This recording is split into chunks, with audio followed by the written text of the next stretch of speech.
నా పేరు రమాదేవి. మాది సిద్దిపేటలోని ఒక గ్రామం. మాది మిడిల్ క్లాస్ ఫ్యామిలీ. మా నాన్న ఒక సాదా సీదా బ్యాంక్ ఎంప్లాయీ.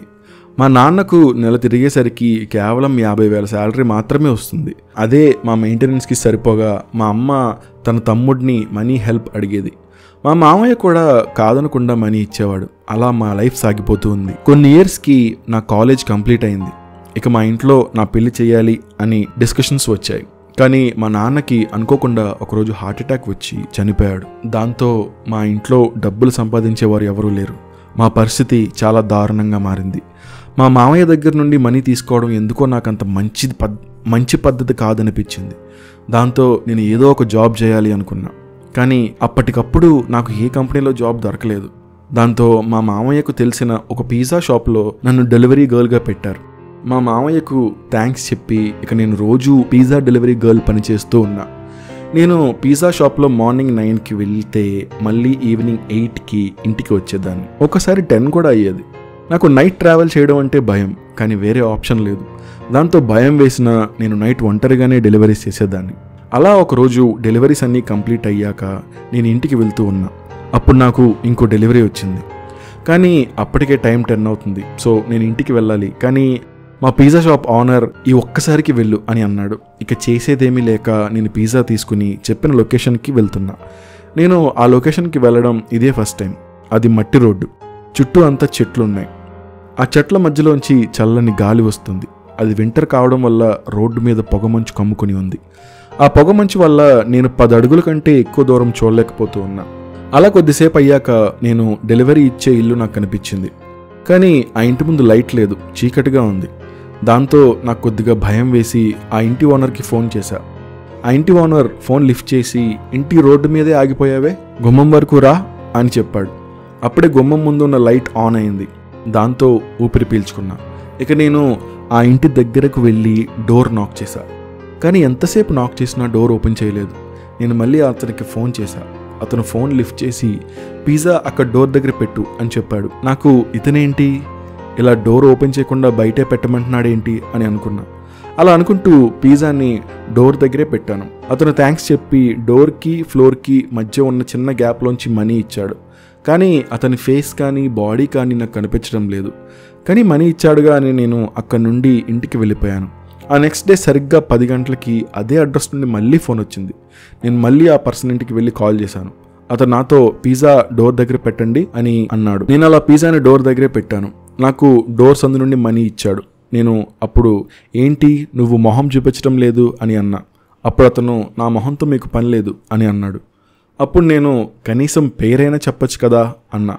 అప్పుడు అతను, నా పేరు ఆకాష్ అని అన్నాడు.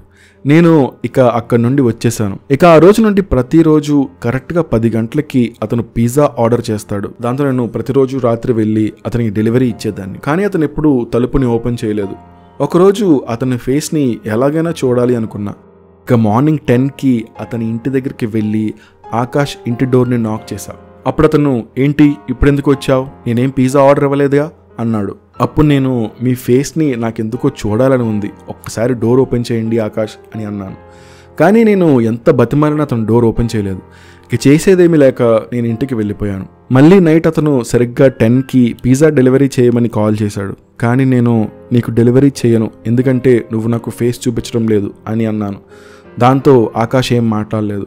కొద్దిసేపు అంతా నిశ్శబ్దంగా ఉంది. నేను హలో అన్నా. వెంటనే ఆకాష్ ఫోన్ కట్ చేశాడు. నేను చాలాసార్లు కాల్ బ్యాక్ చేశా, కానీ నో ఆన్సర్. దాంతో ఆకాష్ మేబీ నా మాటలకు బాధపడ్డాడేమో అని నేను ఒక పిజ్జా తీసుకుని అతని ఇంటికి వెళ్ళాను. నేను పిజ్జా తీసుకుని అతని ఇంటి ముందు ఆగాను. ఆల్రెడీ అక్కడ ఇంకో పిజ్జా డెలివరీ బైక్ నాకు కనిపించింది. ఆకాష్ నా మాటలకు హర్ట్ అయ్యి వేరే షాప్ నుండి పిజ్జా తెప్పించుకున్నాడని నాకు అర్థమైంది. నేను ఆకాష్కి సారీ చెప్పడానికి తన ఇంటి వైపు వెళ్ళాను. రూమ్ డోర్ ఓపెన్లో ఉంది. దాన్ని చూసి నేను ఒక్కసారిగా షాక్ అయ్యాను. ఎందుకంటే ఆకాష్ రూమ్ డోర్ ఎప్పుడు ఓపెన్ చేయలేదు, ఇప్పుడు ఓపెన్ చేశాడు. నాకు అర్థం కాలేదు. నేను రూమ్ డోర్ దగ్గర నిలబడి, ఆకాష్ ఉన్నావా అని అన్నాను. కానీ ఏం రెస్పాన్స్ లేదు. డోర్ ఓపెన్లోనే ఉంది కాబట్టి నేను ఇంటి లోపలికి వెళ్ళాను. అప్పుడే నాకేదో యానిమల్ బోన్స్ని కొరుకుతున్న సౌండ్లు వినిపించాయి. ఆ సౌండ్స్ చాలా గట్టిగా వినిపిస్తుంది. ఆ సౌండ్ వచ్చిన సైడ్గా నేను వెళ్ళాను. అది ఒక రూమ్ నుండి వినిపిస్తుంది. దాంతో ఆ రూమ్ డోర్ కీహోల్ నుండి లోపలికి చూసా. అక్కడ ఒక 18 ఏళ్ల అబ్బాయి ఒక డెలివరీ గర్ల్ని అతి కిరాతకంగా చంపి తన డెడ్ బాడీని తింటున్నాడు. దాంతో నాకు ఒక్కసారిగా వామిటింగ్ వచ్చింది. నేను ఫాస్ట్గా ఇంటి బయటకు వచ్చి పోలీసులకు కాల్ చేశాను. 10 నిమిషాల్లో పోలీసులు వచ్చారు. వెంటనే అతను అరెస్ట్ చేశారు. పోలీసులకు కూడా ఆ డెలివరీ గర్ల్ డెడ్ బాడీ చూశాక వామిటింగ్ వచ్చేసింది. దాంతో ఇక పోలీసులు విచారణ స్టార్ట్ చేశారు.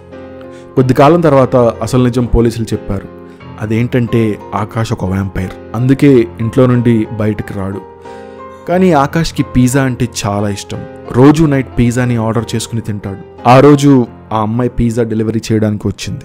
కానీ ఆకాష్ పిజ్జాని డోర్ ముందు పెట్టి వెళ్ళిపో అన్నాడు. కానీ డెలివరీ గర్ల్ ఎందుకో ఒప్పుకోలేదు. డోర్ ఓపెన్ చేయమని చాలా గొడవ చేసింది. దాంతో ఆకాష్కి కోపం వచ్చి ఆ డెలివరీ గర్ల్ని చంపి తినేశాడు అని చెప్పారు. ఇదంతా న్యూస్లో చూసి నా వెన్నులో వణుకు పుట్టింది. ఒకవేళ నేను కూడా డోర్ ఓపెన్ చేయమన్నప్పుడు డోర్ ఓపెన్ చేసుంటే నన్ను కూడా చంపి తినేసేవాడా అని నాకు అనిపించింది. ఇక 10 days ఫుల్ ఫీవర్ వచ్చింది. కొన్ని రోజుల పాటు నేను పిజ్జా డెలివరీ షాప్కి వెళ్ళలేదు. నా ఫీవర్ తగ్గిన తర్వాత నేను కేవలం డే టైంలో పిజ్జాని డెలివరీ చేయడం స్టార్ట్ చేశాను. ఈవినింగ్ 6 తర్వాత ఎన్ని డెలివరీస్ ఉన్నా నేను అవేవి పట్టించుకోకుండా ఇంటికి వచ్చేదాన్ని. ఈ సంగతి జరిగి ఇప్పటికీ 10 years అవుతుంది. నేను ప్రస్తుతం ఒక మంచి కంపెనీలో జాబ్ చేస్తున్నా. మంత్కి నాకు 5 lakhs శాలరీ వస్తున్నాయి. మా పరిస్థితి ఇప్పుడు కొంచెం బాగానే మారింది. కానీ ఒకరోజు నేను న్యూస్ చూశాను. అందులో ఆకాష్ జైలు నుండి రిలీజ్ అయినట్టు చూపించారు. దాంతో నా వెన్నులో వణుకు పుట్టింది. పార్ట్ 2 కోసం సబ్స్క్రైబ్ చేసుకోండి. ఈ స్టోరీ మీకు నారేట్ చేసింది Akash Ram alias horror AK. నన్ను ద క్రీపీ మ్యాన్ని ఇన్స్టాగ్రామ్లో ఫాలో అవ్వండి. Subscribe for more interesting horror stories.